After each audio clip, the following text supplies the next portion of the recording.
Hello friends, myself Mr. Sagar Tukaram Kadlak from Gokhale Education Society's Arts, Commerce and Science College, Jawhar. Today in this video, we are going to study about the physiology of respiration in a man.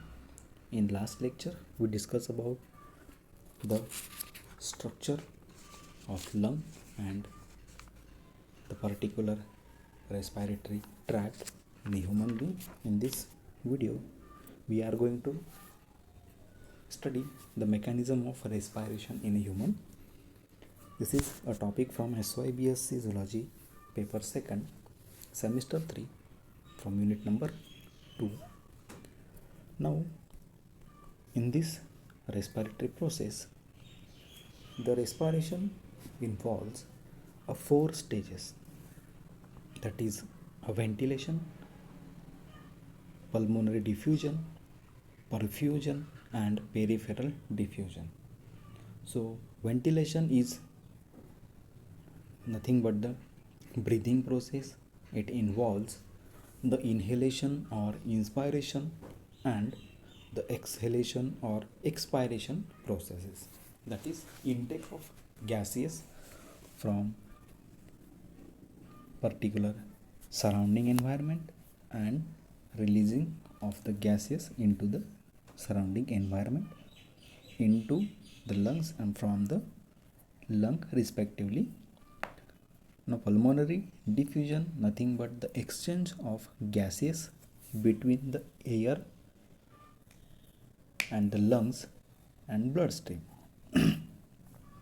Then the perfusion is nothing but the transport of that dissolved gases into the blood, and peripheral diffusion is nothing but the exchange of gases between a blood and the tissue or the cell level.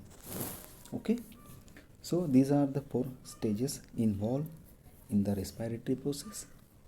Now this diagram showing the idea about the respiration process. In that the lungs are covered with the ribs, and that breathing in causes the swelling or the increase in the area of rib cage, causes air to go inside of the lung, and while in relaxing, the air inside a particular thoracic cavity or inner lung gets a pressure or causes a pressure on it, and because of that pressure it goes or get pulled out through the this respiratory cavity or the pull out through the respiratory process lung. Okay, so this called as the inspiration and expiration process. Now ventilation, that is the first step. It is or it includes the inspiration and expiration process. The intercostal muscles and diaphragm of the thoracic cavity leads to the this inspiration and expiration action, which are attached with the ribs on the outer side of the rib or thoracic cavity. Now these muscles on contraction, these ribs get pulls out, and that results in diaphragm contract, pull down, results the expansion of the chest cavity. जो rib है उनसे या फिर जो bone से chest cavity के, तो उन पे इंटरकोस्टल मसल एंड डायफ्रागम वहाँ पे अटैच होता है, और उनके एक्शन से कॉन्ट्रैक्शन रिलैक्शन के प्रोसेस से ये इंस्पायरेशन और एक्सपायरेशन प्रोसेस वहाँ पे कैरी आउट किया जाता है. And on action of this diaphragm and intercostal muscle, it leads to the increase in the thoracic or chest cavity area, and the inspiration is occurred, that is the gas enter into the a respiratory system or respiratory tract towards the lung. And it's equal opposite. On relaxing, the rib cage get pulled down and diaphragm become relaxed, causes the decrease in the volume of a chest cavity, which results the gas goes outside of the thoracic cavity and the expiration process is occur. तो जैसे ही ये muscles contract होंगे तो वहाँ का area जो thoracic area है या फिर लंग्स का इंटरनल कैविटी एरिया है वो इंक्रीज़ होगा, और उसके वजह से जो एक्सटर्नल या फिर सराउंडिंग में जो एयर है वो लंग्स में ली जाएगी। और जैसे ही ये मसल्स रिलैक्स होंगे तो जो चेस्ट कैविटी है, थोरेसिक लंग कैविटी है, उसका वॉल्यूम कम होगा, तो उसका रिज़ल्ट ऐसा होगा कि अंदरूनी वहाँ पे प्रेशर बढ़ेगा और जो इंटरनल गैस है लंग्स में वो ट्रकिया से होके प्रेशराइज्ड बाहर निकलेगा नोज से, so called as the expiration process. तो ये gaseous intake and releasing process इस वेंटिलेशन में वहाँ पे होता है। Okay, then the pulmonary diffusion, it is the process nothing but this inspired air enters into the alveoli। जो एयर इनटेक किया गया है वो जो अल्वियोलाई है उसमें उसको कैरी आउट किया जाता है। Okay, then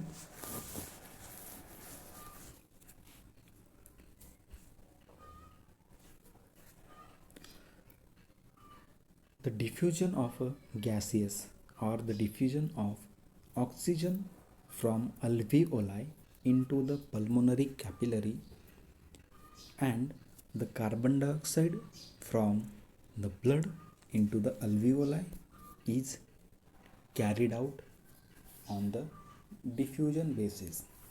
So in this alveoli region it is surrounded by lots of capillary network, and in that the alveoli oxygen get dissolved inside the blood or get diffuses into the blood, and the carbon dioxide into the blood get diffused into the alveoli. That is a simple gaseous exchange is carried out here. And now this exchange is a diffusion process which is depending or carried out on the basis of concentration gradient. Now the oxygen diffuses from alveoli into the deoxygenated blood. The alveoli and capillary membrane are thin and permeable so that the gas diffuses easily into the respective region. तो ये जो area है वो capillaries से membrane और जो alveoli का membrane है वो बहुत थिन होता है and it is permeable to gases, मतलब वहाँ से गैसेस ट्रांसपोर्ट आराम से हो सकते हैं। So this results in the exchange of gases between alveoli and the blood or the particular space of alveoli or cavity of alveoli and the blood. Okay, about 150 ml blood in the lungs contacts over 70 square meter area to facilitate the gaseous diffusion in the particular respiratory region. So 150 ml जो blood है वो lungs के contact में रहती है कि जो भी लंग्स है वो 70 स्क्वायर मीटर एरिया होता है कि जहाँ पे ये इतना 150 ml ब्लड का जो गैसियस एक्सचेंज है वो प्रोसेस वहाँ पे कैरी आउट किया जाता है। Okay, now third one, the perfusion Now perfusion is nothing but the transport of gases between the lungs and the tissue with the help of blood. Now the transport of oxygen. The oxygen does not involve easily in the water, and therefore only about 1.5% is carried in a dissolved state in the plasma. The remaining 98% is transported in a bounded form, generally with hemoglobin, which is present inside the RBC, that is red blood cell. The hemoglobin consists of protein globin, to which a particular oxygen is attached to a 4 ion containing porphyrin prosthetic group. हर एक ion में वहाँ पे prosthetic group होता है कि जहाँ पे ये ऑक्सीजन वहाँ पे अटैच होता है. Okay. Each iron molecule can bind one molecule of oxygen to form a oxyhemoglobin. So one hemoglobin molecule can bind to 4 molecules of oxygen depending on the saturation of oxygen, because the affinity of hemoglobin to oxygen and its role in oxygen transport is called the respiratory pigment. जो hemoglobin है, so depending on the particular affinity called as the respiratory pigment. The saturation hemoglobin with O2 or with the oxygen depending on the partial pressure of the oxygen. जो भी saturation है oxygen का with the haemoglobin, ये oxygen के partial pressure पे depend है, and it increases with the increase in the partial pressure of oxygen of alveolar air, and also decreases with the partial pressure of carbon dioxide of the blood. So ये दो condition वहाँ पे है. अगर oxygen concentration alveolar air में ज़्यादा होगा तो वो बढ़ता रहेगा, और अगर ब्लड में वहाँ पे CO2 का कॉन्सेंट्रेशन कम रहेगा तो भी वो वहाँ पे बढ़ेगा. So this is the saturation of oxyhemoglobin content. Okay, then the next part of perfusion is the transport of carbon dioxide. When the animal or the individual or the human are normal resting condition, each 100 ml of deoxygenated blood contains about 55 ml of carbon dioxide in it. This carbon dioxide is carried by both plasma and hemoglobin. The blood transports carbon dioxides in the 3 to 4 different forms.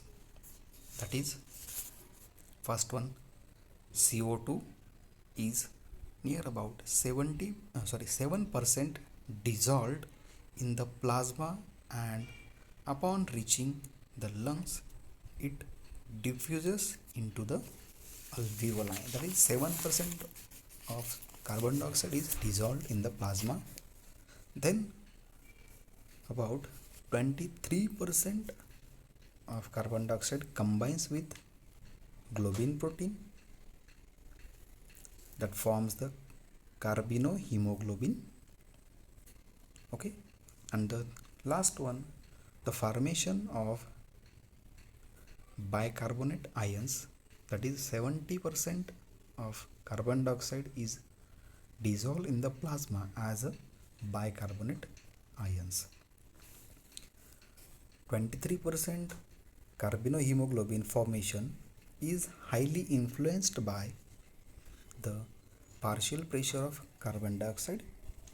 The high partial pressure of carbon dioxide promotes the formation of carbinohemoglobin in a tissue capillaries, and lower partial pressure of carbon dioxide splits carbon dioxide to form globin and enters alveoli by a diffusion process. The bicarbonate ions is near about 70% in the plasma as the carbon dioxide diffuses into the blood capillaries and enters into the RBC, that is red blood corpuscles. It reacts with the water in the presence of the enzymes carbonic anhydrase to form the carbonic acid.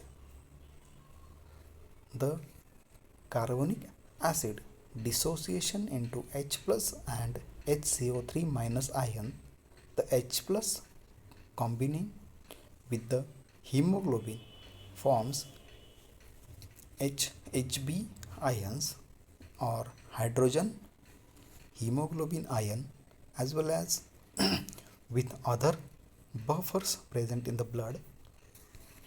The HCO3 minus accumulates in the RBC.